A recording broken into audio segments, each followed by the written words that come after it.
mistake. We happened to discover the Birdwood Medieval Festival about 11 years ago. Right. And we saw a lone archer shooting an arrow from a compound bow up into the hill, and we thought, oh, that looks good. And we thought, this has got potential. We're both teachers, and we believe in education, and we believe in helping people find an activity where they get satisfaction and feel good about themselves. So we sat down and we sort of planned, how could we improve this? So I had a little bit to do with archery before this, so we thought we'd get a group of archers together, fellows from all different clubs with all sorts of different skills and different expertise. And so the Guild of Medieval Archers were born. Very good. Now, talking to you off air, I believe that you attend functions where people make a request for a medieval theme type of thing? That's correct, yes. Yeah. There are many medieval functions around, but also we go to places like the Strathalbyn Scottish Festival, we go to the Kernawick Low Ender, the Cornish festivals, we go to the Celtic festivals, and recently the huge big medieval and Renaissance fair that was held at Douglas Scrub, McLaren Vale. Yeah. So about 6 a year we attend, plus several of us go to club shows, we lecture in schools, primary and secondary, we talk to history groups about things medieval and general, but mainly archery, because that's our specialty. Oh, right. Now, obviously, there's got to be a range of bows, different types. Could you sort of run through the range of bows that you deal with? Yeah, whenever we go to a medieval archery show, I generally finish up talking to the public who are fascinated about the development of the bow, and I refer to it as one of the decisive weapons of history, and also the arrow as equivalent in its time to an Exocet missile, because it just simply changed the course of mankind. But we always get a little bit of an inferiority complex, because we shoot bows that are 60 pound at the maximum, whereas the Englishmen in the medieval period and the Welshmen in the medieval period, they shot 180 pounds. Now, pound is the amount of pounds per pressure that's required to pull the bow back. Oh, we're strong men. Yeah, so we make our own equipment, but none of us, I don't think anyone in Australia is capable of pulling back 180 pounds, so I wouldn't say much for our modern fitness level. But we have fun. We make crossbows, which we shoot with care. We make long bows. We don't use yew. We tend to use modern materials because of our dry climate. So we substituted the yew and the elm that longbows would have been made in medieval England and Europe for fiberglass. Yeah. So obviously the archer in days of yore was a pretty powerful man.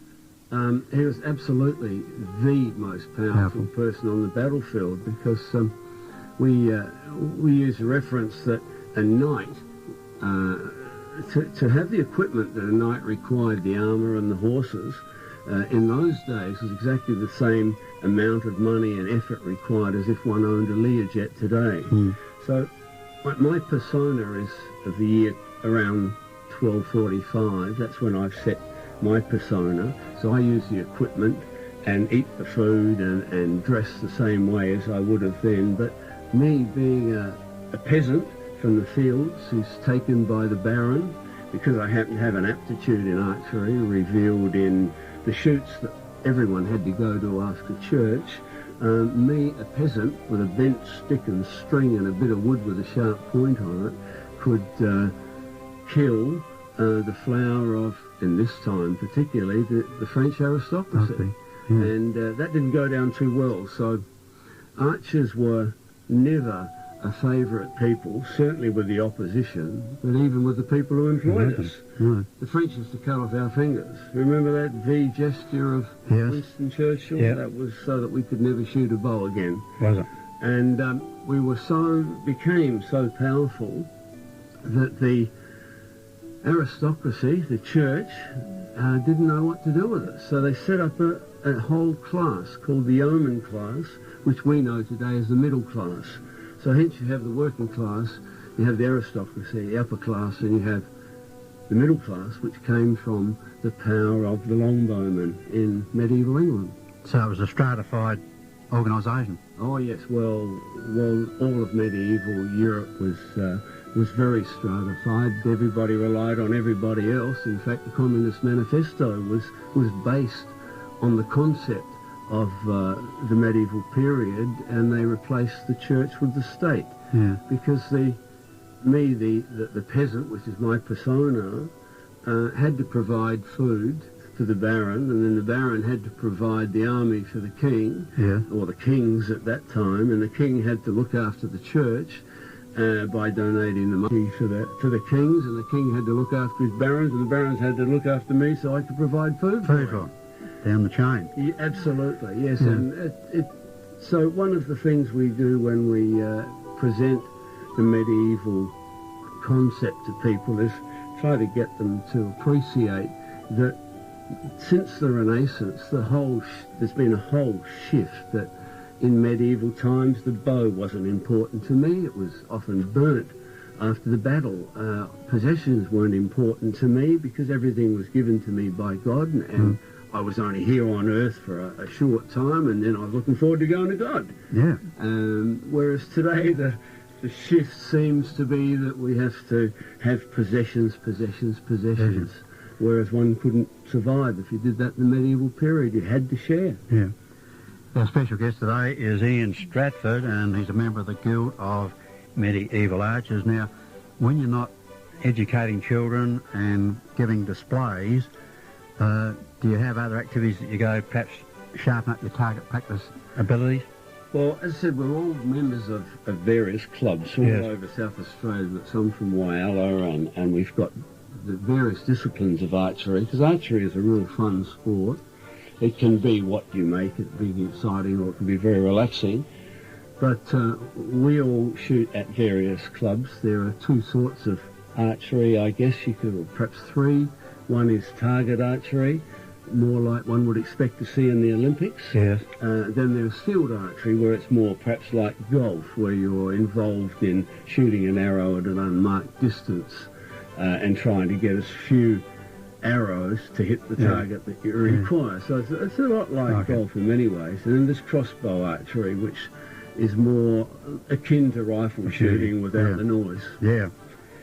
Are there any allied organisations in Australia similar to yours or not? Well, not similar to ours. No. We're quite unique almost in the world, I believe, because we're audacious enough to do one thing, is that we teach the public how to shoot a bow. Now, to do this, we all have to be accredited coaches from the Institute of Sport, so we all have to do a full coaching course. Yeah. And safety is an absolute paramount. For obvious reasons, yeah. Absolutely. Yep. We've never had an archery injury, and we don't intend to have one. So yes, we're involved in lots of activities which bring in other groups that do exist in Australia. There's the SCA, the Society for Creative Anachronism. Mm-hmm. They're armoured people who fight quite vigorously. Then there's another group called the NVG, the New Vangarian Guard, who again are armoured people who use real swords and real axes. They put on a good show. Then there's the Border Celts. There's a medieval dancing group. And then we're usually very closely aligned to the calligraphy group, which of course ties in beautifully with the Bibles and the art of beautiful writing and illumination. Of course, useless to me because in my persona I couldn't read anyway. That's right. Especially couldn't read Latin.